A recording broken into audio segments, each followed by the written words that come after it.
I was just reading this thing by Karen. Yeah, interesting, eh? Good morning, Mike. Good morning, everybody. Welcome to Talking Niagara this morning while Dave reads away. And just welcome, everybody. We're glad to have you here. All right. Yes, So, thank you very much, Dr. Niagara.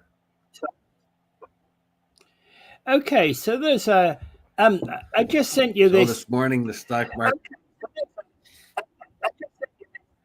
What's going on? Morning, the stock market. What's Keep wrong? going. Oh, I was just saying, stock market's going back up because Trump has changed his mind again. This time on electronics, he's not going to charge the 145% tariff on electronics coming out of China. Uh, iPhones, computers, chips, etc. Changed his mind on that, and that's probably because big players like Apple have got his ear. Apple sent 1.5 million phones as fast as they could out of India a few days ago, and are expressing that they don't have enough stockpiles for prolonged trade war.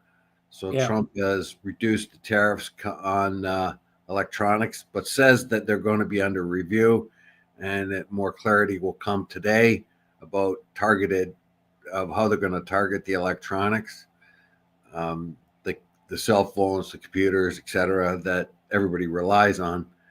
Yeah. So in other words, your cell phone would have been over twice as much uh, cost as it would be normally. So there's been a real rush of people trying to buy electronics, right down to TVs, but computers, particularly cell phones. They're trying to get as many people are. There's a big rush on trying to buy as many of those that they can.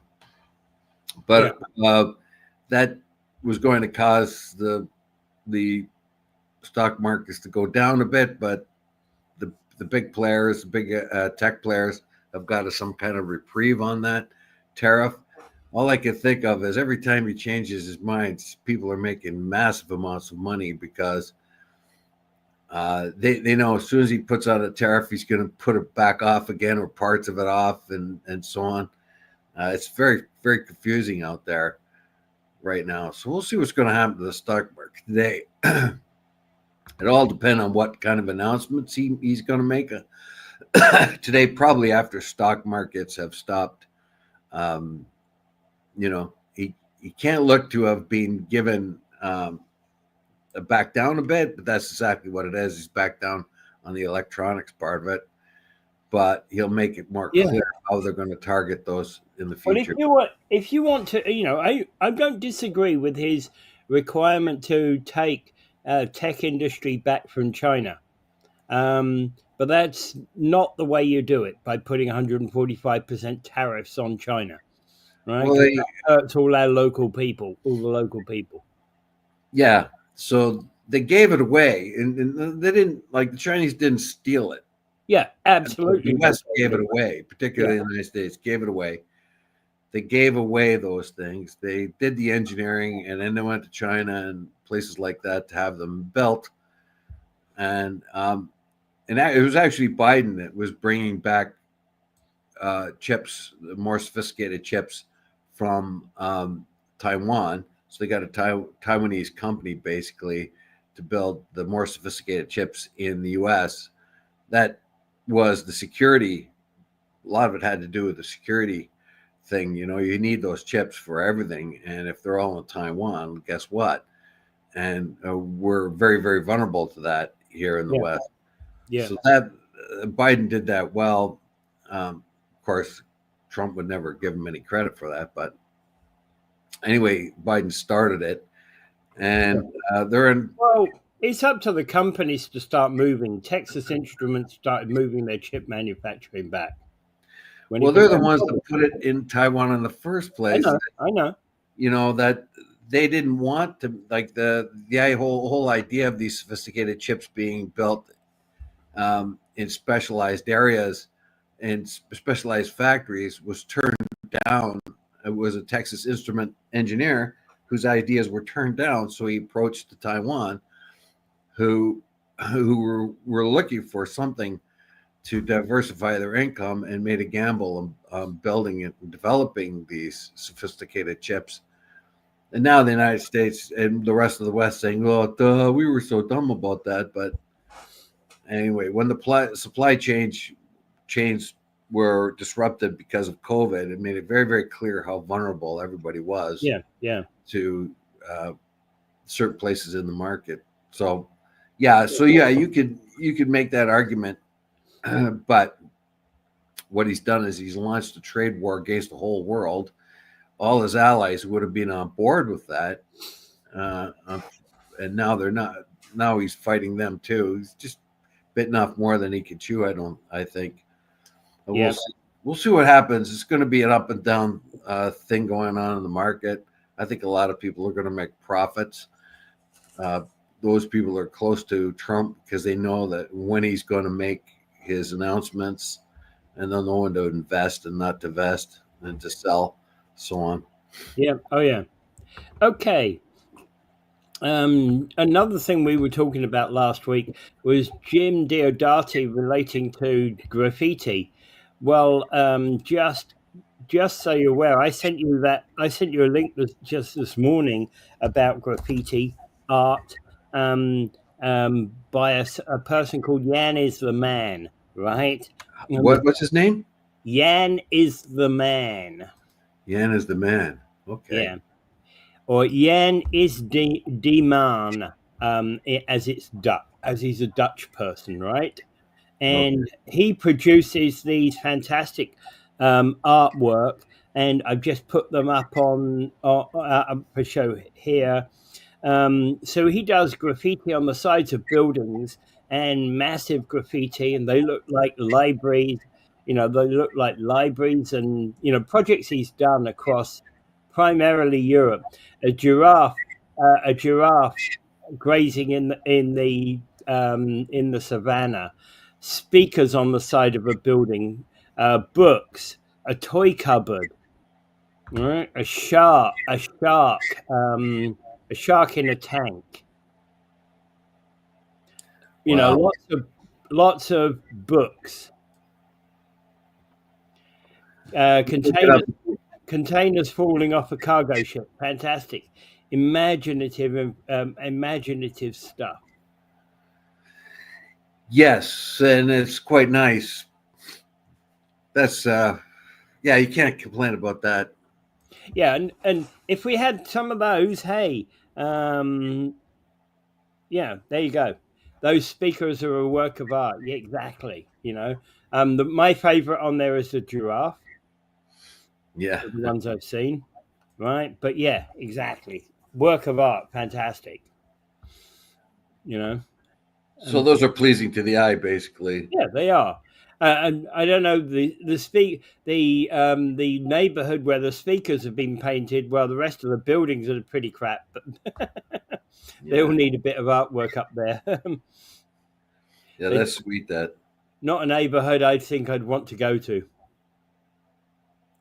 no. But anyway, all right. Well, just letting everybody know on that one. All right. So there's a rise in asylum seekers entering Quebec. Well, we expected this to happen, didn't we? Yeah. When Donald Trump's come down on all kinds of the migrants, there's about 1 million that he's that were in protected custody, or had protections that he's removed. Yeah. He's and of course, where are they going to go? They're going to try to get here, but we have a third country arrangement with all the other. Yeah. It's very difficult for them to come across this border.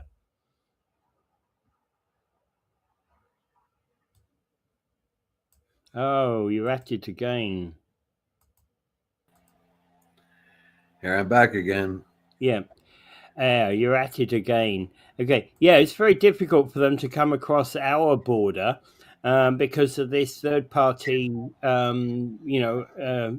arrangement. Because once they've been in the US, they're not welcome in Canada, are they? Well, this year's the problem. We're going to get about 1 million uh, people going to try to make the run for it. The Trump administration has ordered the revocation of temporary protection status. So some people in the United States, 1 million, basically have protected status. 600,000 Venezuelans, 520,000 Haitians so far this week, and this week about 900,000 migrants granted temporary legal stay in the United States under the Biden era measure called parole were notified by the Department of Homeland Security to self-deport. Now that is, they want them to self-deport, and if they want to get back into the country, they have to self-deport and go through the legal channels, which doesn't make it look too good that they'll have a chance. And the New York Times reported the administration is ending the protection of more than 100,000 Afghans and Cameroonians by early May. And he says that the border agency top countries of origin of asylum seekers are Haiti, Venezuela, Colombia, Pakistan, the U.S. Oh, well, that's from on our border. Romania, India, Afghanistan, Turkey, and Chile. So they have a whole lot of. Now we're going to get it. We're in for it, of course, because where are these people going to try to go? They're going to try to go Oh yeah, Canada. closest place with closest place of safety. Yeah, Canada. And my now, if they could just turn a lot of these right back into the states because they are once they're processed and they're not determined to have relatives in Canada or something like that. There's a tiered process, but most of them should be turned right back in the United States because that was the third country uh, politics basically. Wherever you go, where is a safe country, there you can Yeah, go. But I'm sure a lot of them are now say that that wasn't a safe country anymore, so they have to come to Canada. I think Now there's that will be their argument. Yeah, yeah, yeah, and we're likely to get a lot of the real bad actors too because the states is focusing on criminals and the first big major uh, expulsions from the states. They're trying to focus on criminals. And if you're a criminal in the United States and you're a Haitian or a Venezuelan or a Colombian or anyone else that or Romanian that has dodgy sort of credentials and have had um, charges or are associated with gangs or anything like that, where do you think they're going to come? mm. They're going to come north.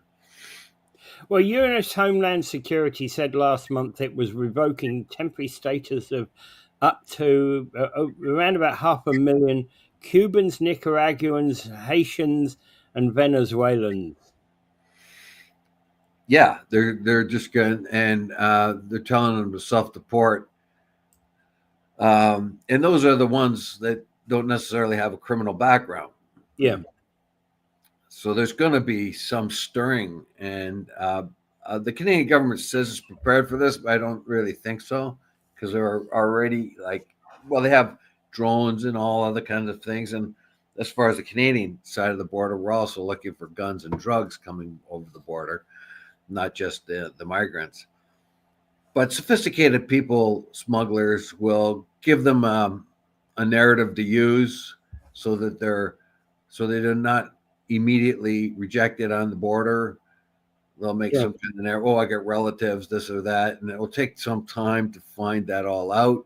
In the meantime, they'll probably release them into the public, and they won't get them back. So it's a real mess. It unfortunately. So we're in for it. We're going to get a lot of, and plus a lot of our own illegals aren't leaving. They were asked to self deport, and that was under the Yeah. JT's government. Yeah, that's really going to happen, isn't it? I think people, people being I think people being asked to self-deport, yeah, I can't see that happening somehow, because I can see what's going to happen is, okay, we're just going to let you out for now. Just make sure that you're on a plane within 24 hours. Okay, you can go home and go home and tidy your things up, but just get out of here. Okay. Uh, hey, everyone that's now finished their schooling here. Hey, everyone, you got to go back home now, okay? All right. Make sure you do that. And yeah, they're Yeah. gonna go. Yeah. Yeah. Like that's Well, going to what happen. would I do? I wouldn't go. I would find some place like if you were in the South Asian community or the Chinese community or something like that. I would just kind of slip into the populace and just kind of hide there, and you're going to have a lot of people helping you hide. You know. Yeah. Yeah. So that Exactly. So, yeah, we were very unprepared for this, and anyway, we're gonna get swamped or potentially swamped with many asylum seekers. It's going to be really hard to figure out which ones that are really that we should keep because they really are in danger, and others who are just faking it. You know, yeah, and I then think. the situation and which might be problematic for the Canadian border. How many of them do you really want to? They can make the case that they're not going to be treated fairly in the United States, like some of the people who were deported to the El Salvadoran prisons. Some of those people are innocent and Yeah. they Yeah. weren't part of gangs and stuff like that. And the Trump administration has refused to bring them back, even though the Supreme Court says they have to. And Yeah. so there's a real resistance there. So people see this and say they have no protections at all. Better go somewhere. So Yeah. Canada looks pretty good. Yeah. Exactly. And Canada's going to be top of the list for that. They don't realize, of course, how Canada's been having its own immigration problems, Yeah, and neither and do they care, to be quite honest. yeah, and if they can make the case that the United States is no longer a safe country for refugees, then it's a court battle, and then you have to go do these laborious processes of, are they safe or aren't they safe, and that kind of thing. And, In and the by end, the time you figured out whether they're safe or not, hey, Trump's no longer president. yeah, or they're salted into the country, Yeah. and you can't get rid of them. The general feeling among the Western nations is they're starting to get a little tired, well, a lot tired of so many people coming into the country illegally and looking for asylum.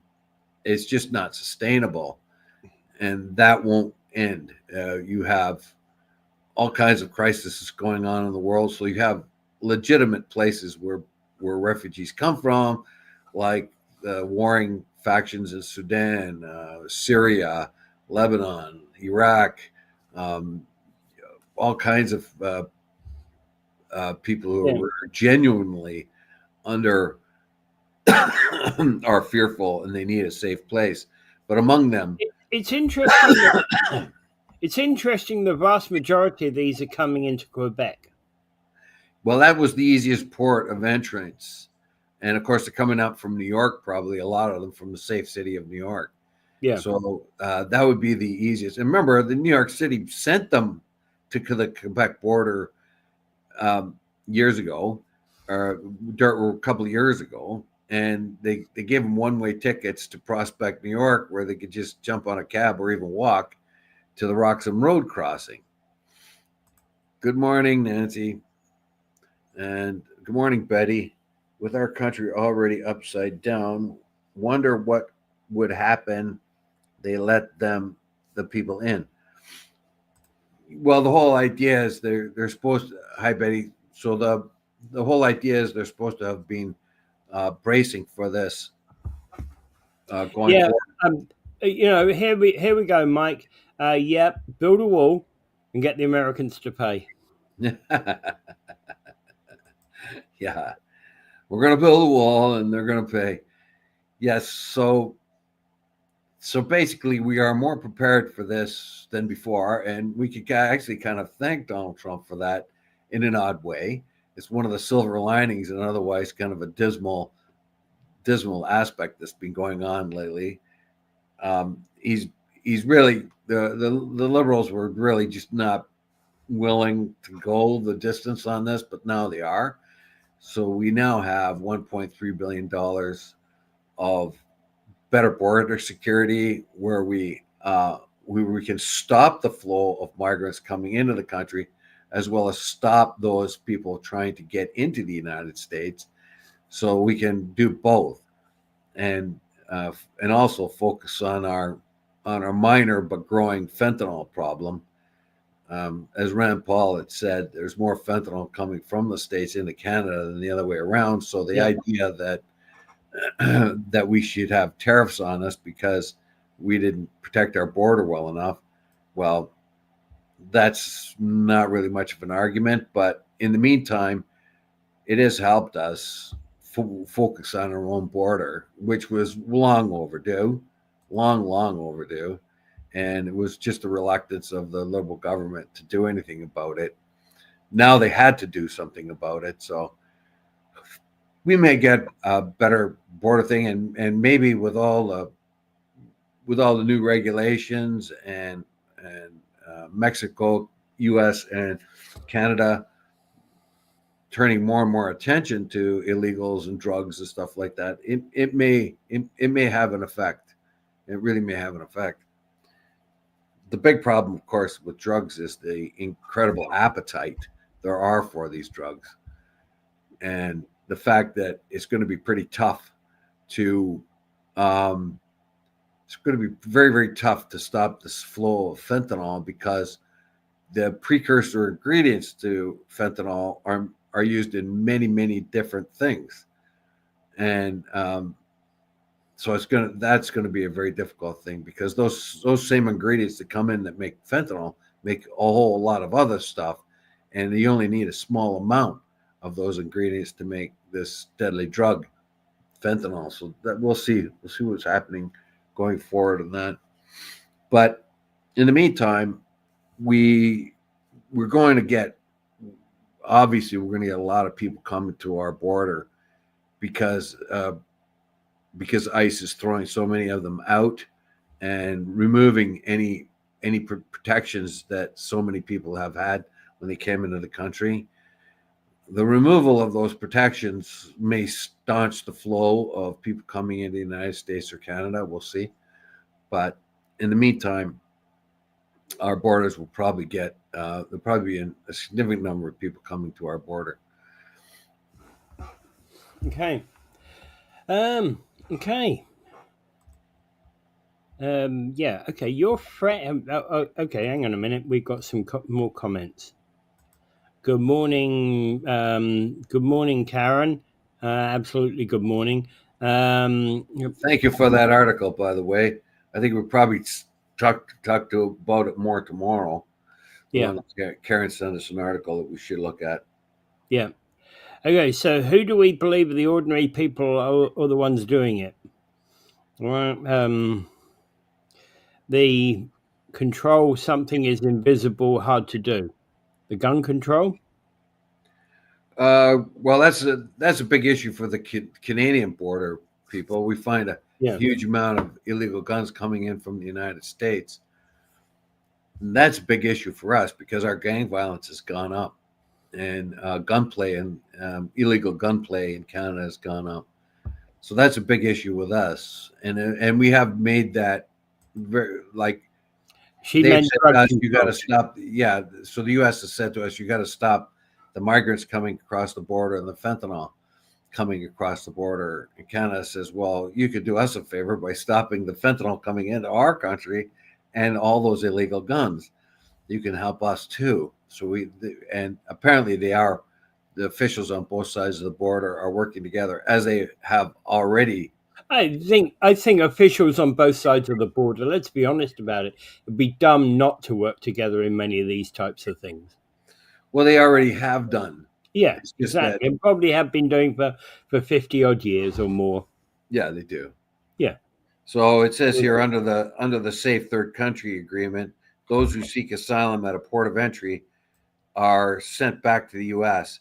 if they do not meet one of these exception criteria.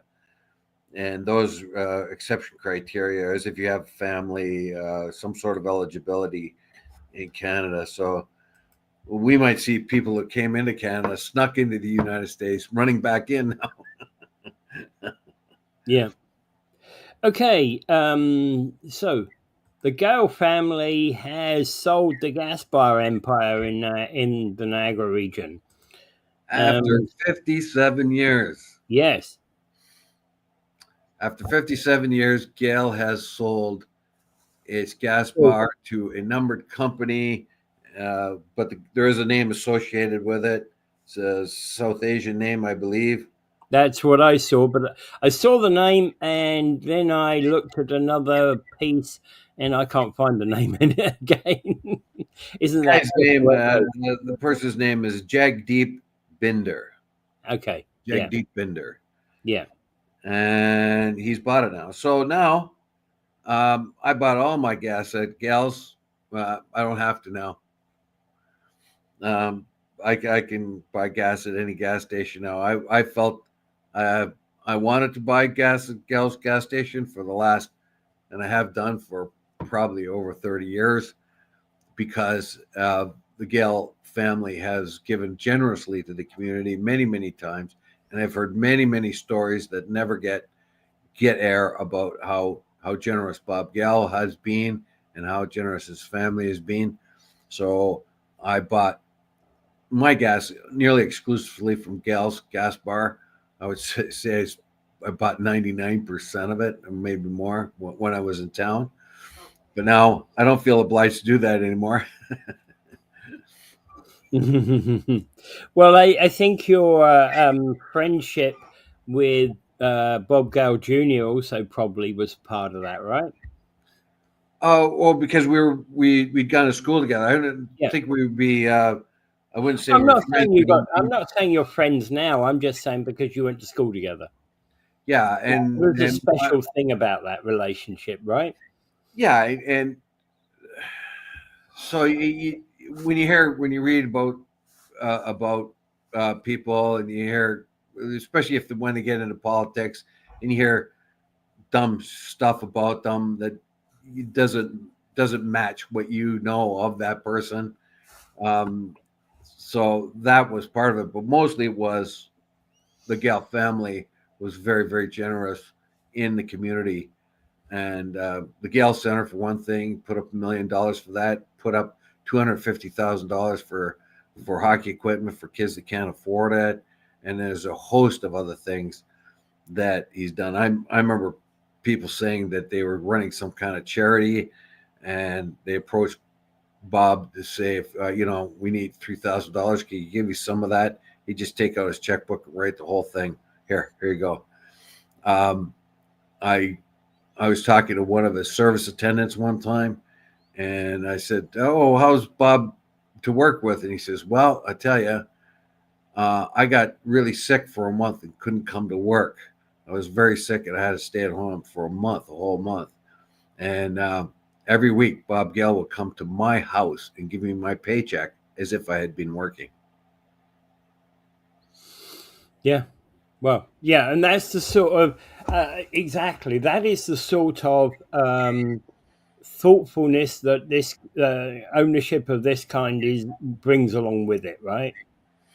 Yes, and plus he saved a lot of money when he dug into the corruption of the contracts being handed out to, like Maid of the Mist and so on. So in any case, he's done a great service, but he's given up his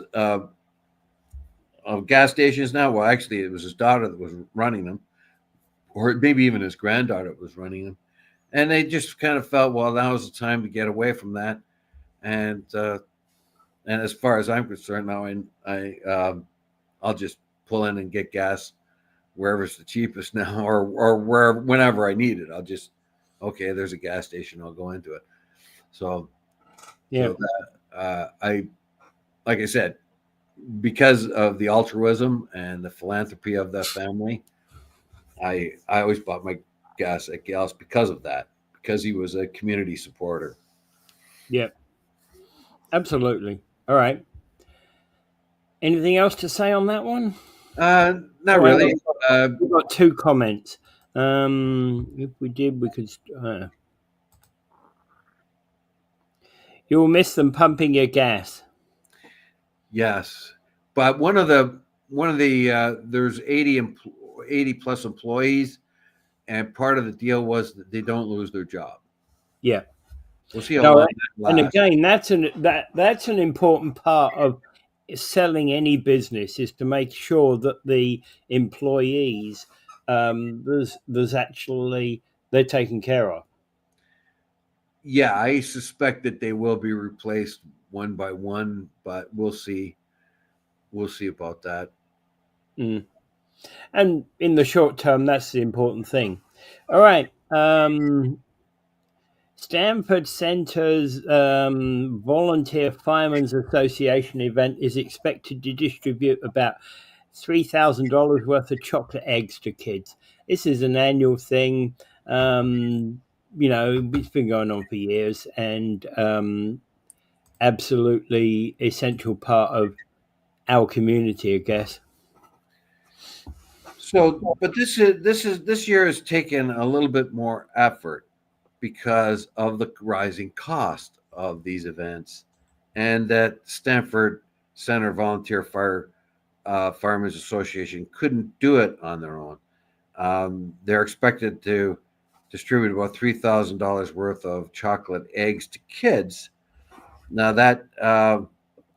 that's taken that that's uh, they've got support from Niagara Peninsula Energy, and I think others as well. Penn Financial Credit Union also helping because costs are going up. 600 pounds of chocolate is over $3,000, so it's not a cheap event. Um, and they couldn't have done this, I don't think, without help. And it also says here, like for the past years, the event will be a fundraiser for Project Share. So what they'll do is they'd be kind of sponsored, um, help from buying these things, but also while they're there, it'll be a fundraiser. It's free for the kids, but it'll also Yeah. be a fundraiser for the Project Share. And so people can make monetary and food donations to the local food bank, and they hope they will bring in as much food and as much monetary donations for Project Share as possible, and basically, hopefully, that there'll be lots of kids there to be enjoyed. I hope they have a nice day. That's always a problem. If it's a lousy day, they get less kids, but a good day, more and more of them come. And Project Share interim executive director AJ Heafy said the agency has served more clients every month while the costs are increasing. So this is the pitch from them. A lot of a lot of our purchases for protein and the milk has gone up, which is kind of raising our budget. Our struggles are just trying to stay above water. We're just trying to make ends meet and meet the needs of the community. Of course, and then they said they served like 14,000 individuals last year. 14,000 in a town of 100,000. That's a lot, man. The need is definitely going up year after year. Right now, we're reevaluating our strategies for events and seeing what is the most impact. Heafy said items most in demand are milk, tuna, pasta, and peanut butter. So keep that in mind if you're going to make a food donation, if you Mm, take your kids there. yeah. So that's good. Well, Um, the increasing thing we were talking about this last week is the numbers of kids that are actually needing support now.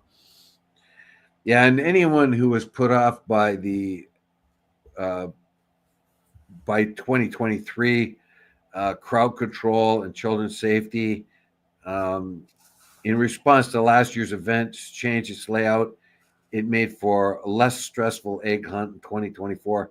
There is parking issues and crowd control issues that have been fixed, and there's parking.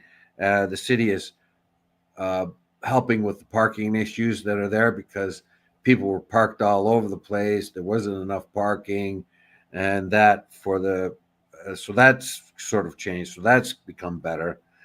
And in 2023, there was 4,000 people, which ended up raising $6,000 in donation for Project Share. But it also created parking chaos. Cars lined streets for several blocks leading to Firemen's Park. Now, plans were put in place to alleviate those issues last year and will be in place again this year. Okay, excellent. All right. Yeah.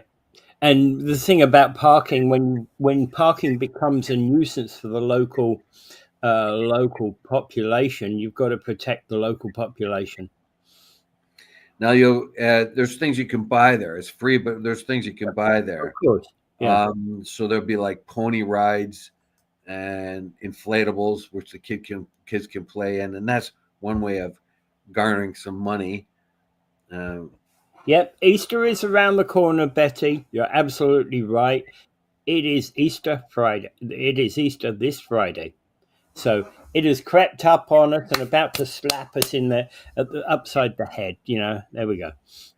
and hats off to a lot of the people who are volunteering here. So it says we're always looking for new members and people to help out. The boomers are aging, but these guys, they're diehard. It says here. Some of these guys are into their 70s, 80s, and 90s, and they're out there working all the time. They really enjoy providing this public service. So hats off to them. Yeah. Have you ever done this event? No, I haven't. I have.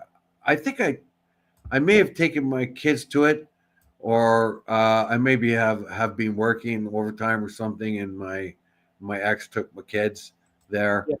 Yeah. Pretty sure they took advantage of it somewhere along the line, but I can't have. Yeah, I just was wondering if Kiwanis have been involved in this at all. No, we Not have. that I expected them to, but I just curious. Yeah. Okay. We've had we've had a we've given the project share quite a bit over the years. You know, we've done that. Yeah, I know. Absolutely, absolutely, you have. I know. I just kept a few weeks ago. I was looking at. I was coming because of the roadworks that caused me to come down Thorold Stone Road now. And at night, the project share offices seem to be unlit. And it's interesting because years ago the sign used to be lit, but now it's not. So I was thinking to myself, a project share moved, but then I realised on Saturday they had not. And I saw Oh, also. I why saw spend also. money? Yeah, why spend money on an illuminated sign? Oh, I agree 100%. Why eliminate the sign and waste electric? Yeah. But again, the other thing is that I saw Grow had a lot of people outside it on Saturday. Yeah, they do. They had. I think Saturday is the between 11 and 1, or I forget the times. They Yeah. go there Yeah. and Yeah. where they can purchase food inexpensively, good food, good nutritious food inexpensively. We gave them $4,000 last year. And the year before that, $5,000. We're the same as everybody. Our resources are shrinking, and and because we gave the library $25,000, that cut into a lot of what we gave to other people, plus diminishing resources. You know, Well, less people donating as well, I would think, at the yeah. moment. Remember, everybody's under the pinch now. Like Yeah. there's there's growing need and less affluence in the community for the average person. You know, the average person struggling to keep rent and food on the table as it is. And Yeah. we heard about that last week when we covered a story that or maybe it was the week before, that like something like 40% of the renters in no 40% of food security.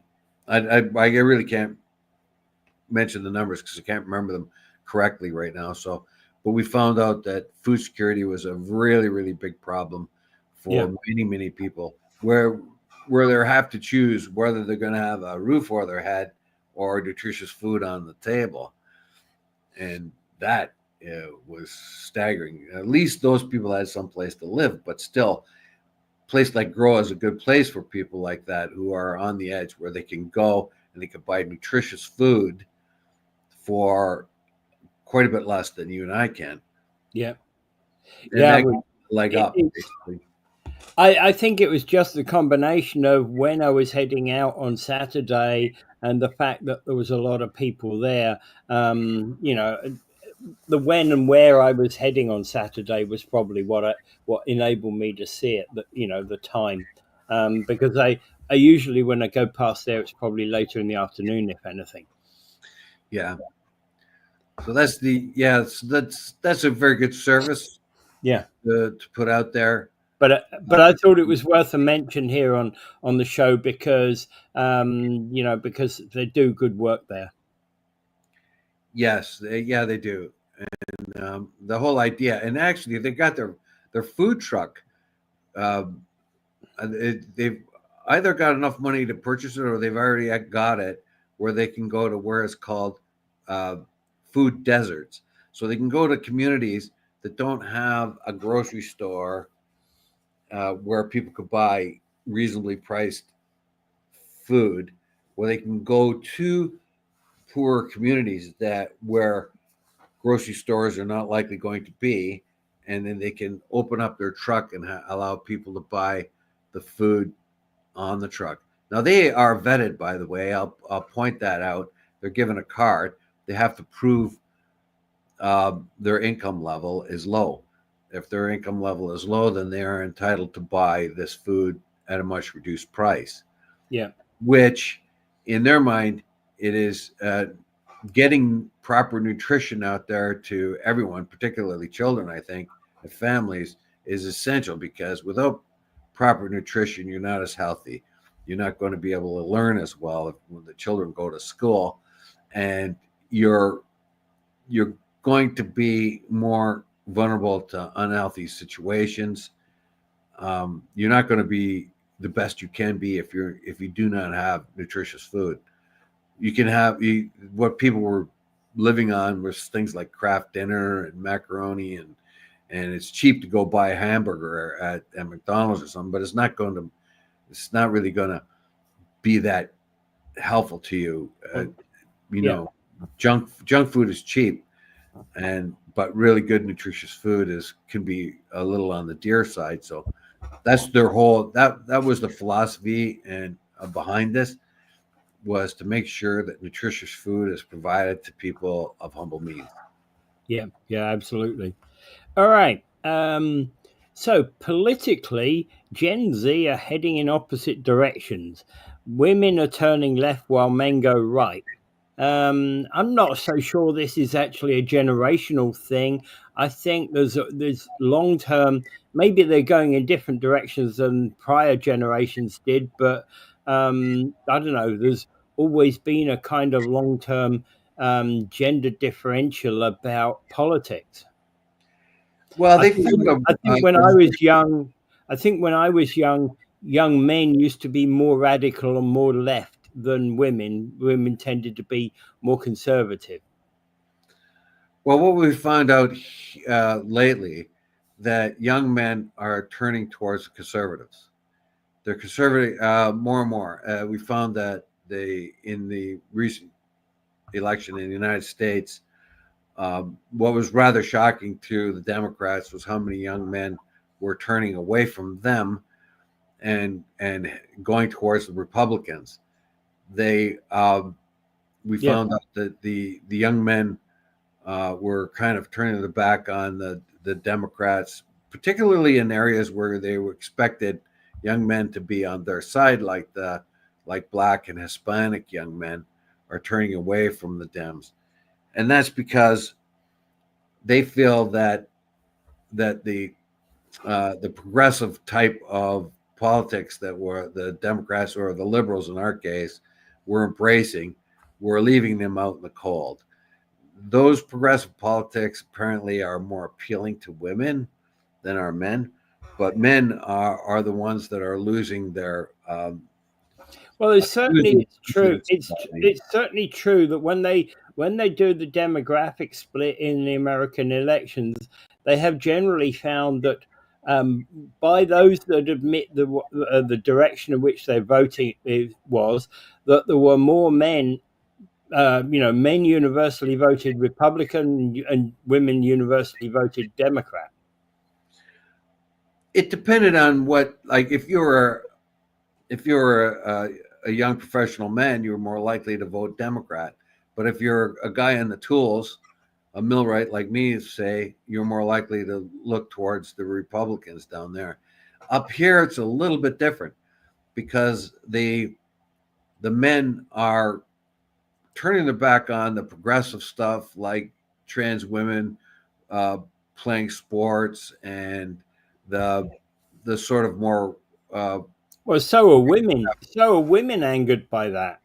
well, more men evidently, Mm. and they're and those kind of things. So what you find is people changing, but these young men up here in Canada are still socially to the left, but or no, socially to the right, but economically to the left. So many of them still believe there should be lots of safety nets and free healthcare and all those kind of things that are normally to the left of center, but feel socially conservative. So they don't.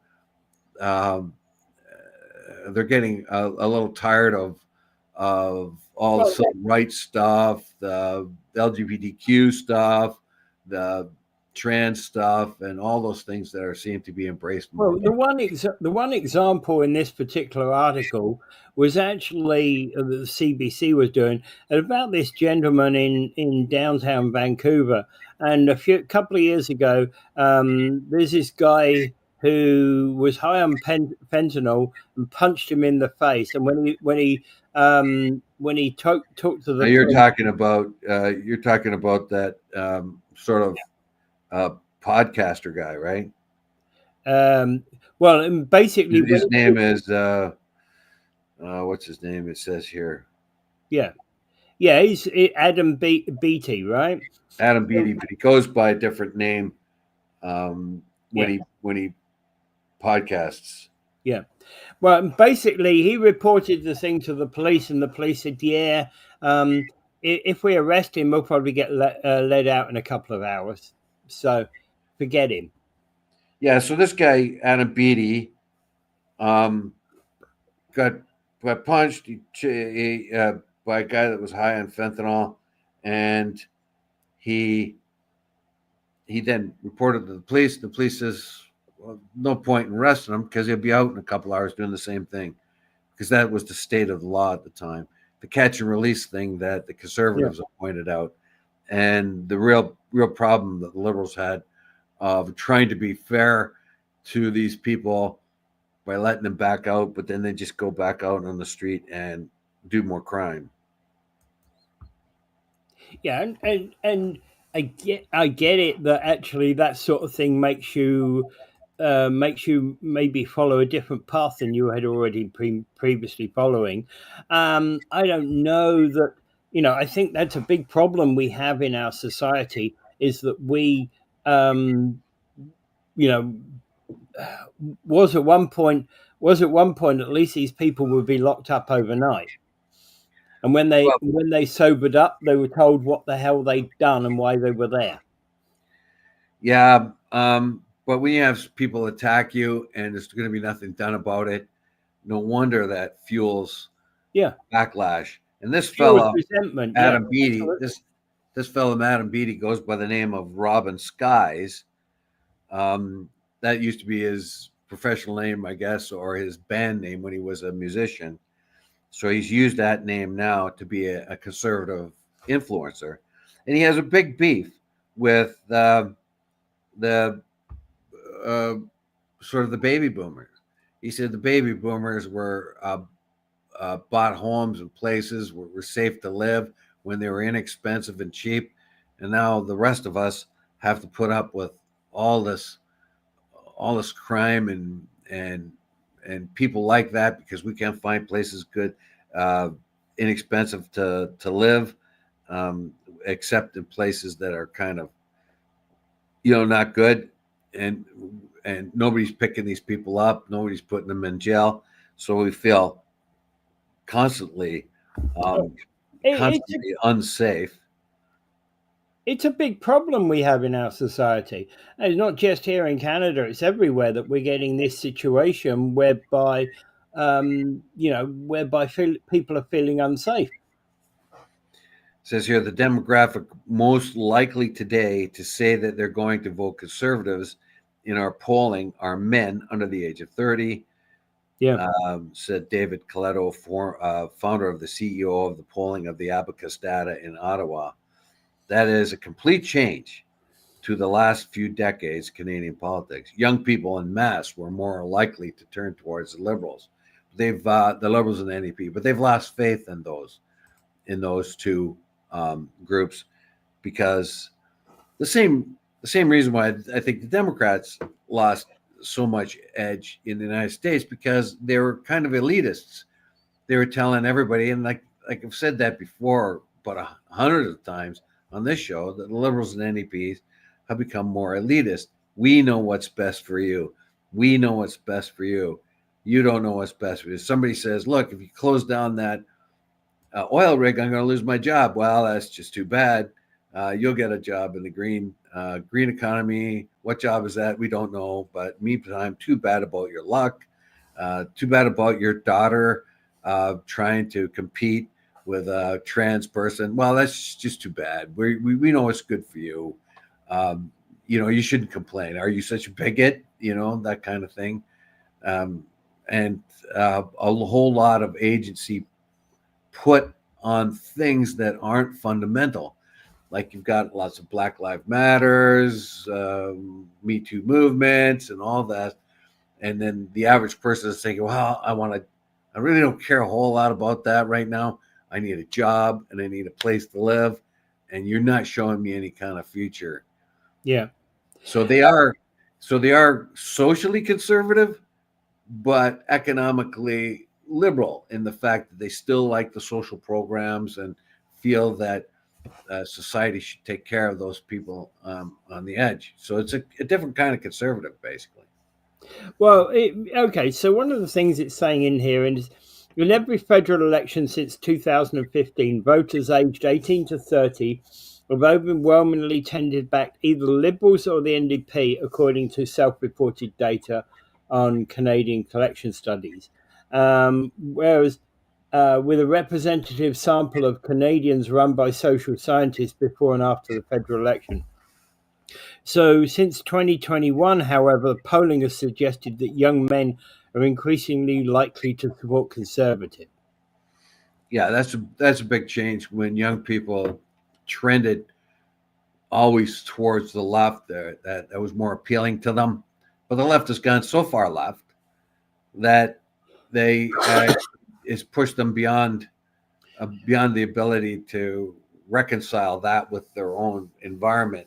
Just trying to get a job and a house and those kind of things. Yeah. It looks like to the average person, or particularly average young men, that none of those things are being taken care of well enough, and a whole lot of resources are put into these fringe type of progressive ideas that Well, fringe eat ideas. up a lot of resources, a lot of air on TV, and they're thinking, you know, so you have, an indigenous, bisexual, trans person gets a whole lot of news coverage, whereas the fact that most young men are struggling to get a job and have a family. So that's their point, basically. Oh yeah, and I get it because in fact, actually, that problem we face in our society is particularly, fortunately, that there's many in our generation that may not have any money right now, but at least they have a home because they've managed to hang on to the home that they've gotten for the last n number of years.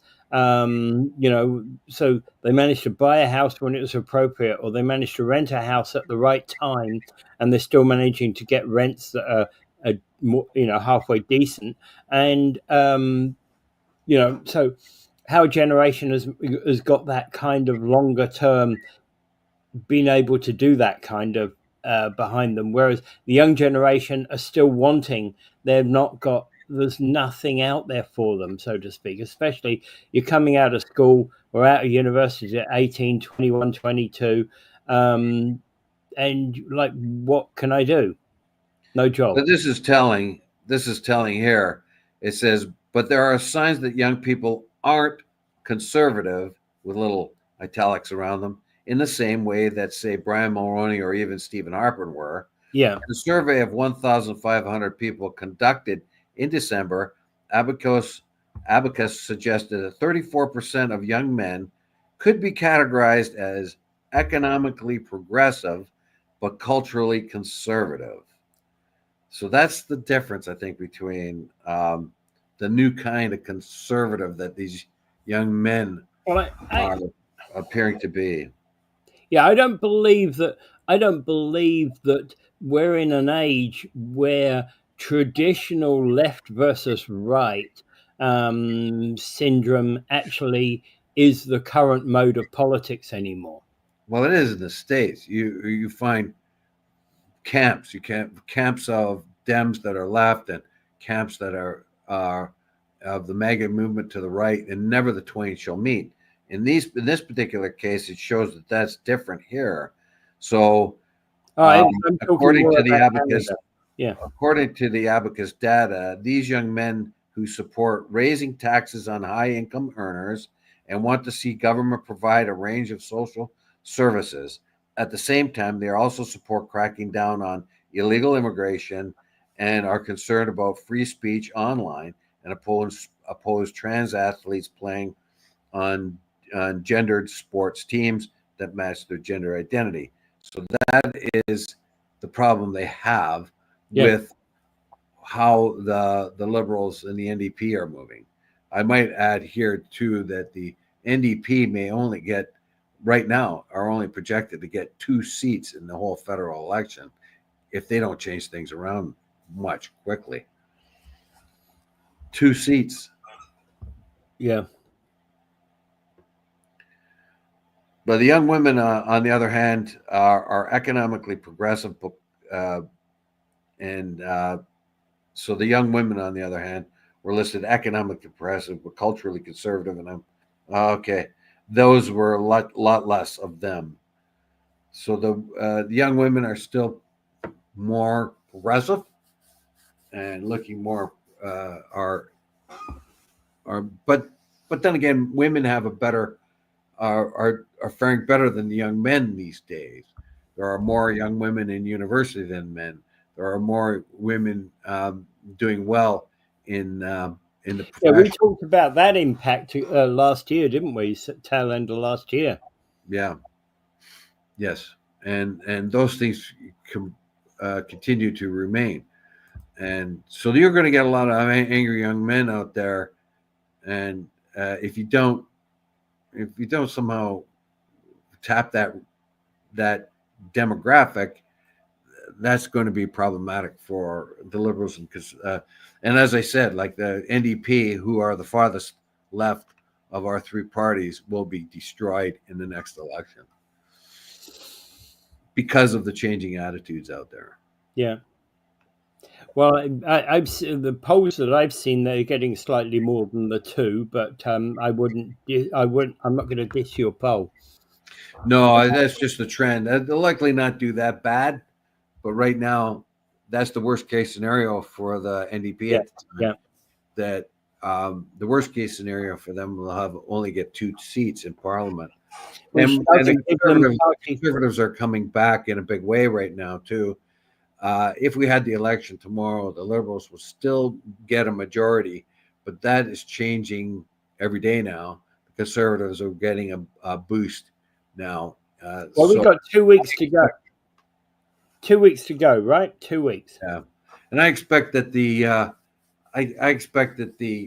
the Conservatives will bounce back quite a bit. The Trump effect may wear off, and I expect probably the Liberals to get a minority, almost the same as it was before. The NDP have changed their tact and wanted support so that they could be the balance of power in Parliament as they were before. That's very unlikely to happen. So Yeah. we'll see. I think it will probably end up a minority. Maybe that's the best thing to do it. But right now, it looks as if the trends continue the way they are for the next 2 weeks, Liberals will win a minority. Yeah. I'm mindful of that as well. I'm in that position, but we shall see. I think this week is crucial. Yeah, this week and the next week, Conservatives were took a long time to turn themselves around, and they were associated once Trump started doing his nasty on us. Conservatives were thought to be very much like them, and that put people off for a while. We'll see if they have reconsidered. And do remember too that the Conservatives have been out there gaining support for the last 9 years, and they signed on 300,000 more conservative people. They're also having major rallies with large numbers of people actually on the ground. Yes. So, but the appeal of Carney over Polyev may be the difference, and the fact that the credentials of Carney make him look much more capable of doing the trade deals with the United States. We'll see about that. We'll see about that in the end. But right now, I suspect that Carney will get a minority government. Yeah. All right. But that's that's just my take at this particular moment in time. Yeah. All right. I think we can kind of leave it at that. Yes, we can. And without further ado, I bid you adieu.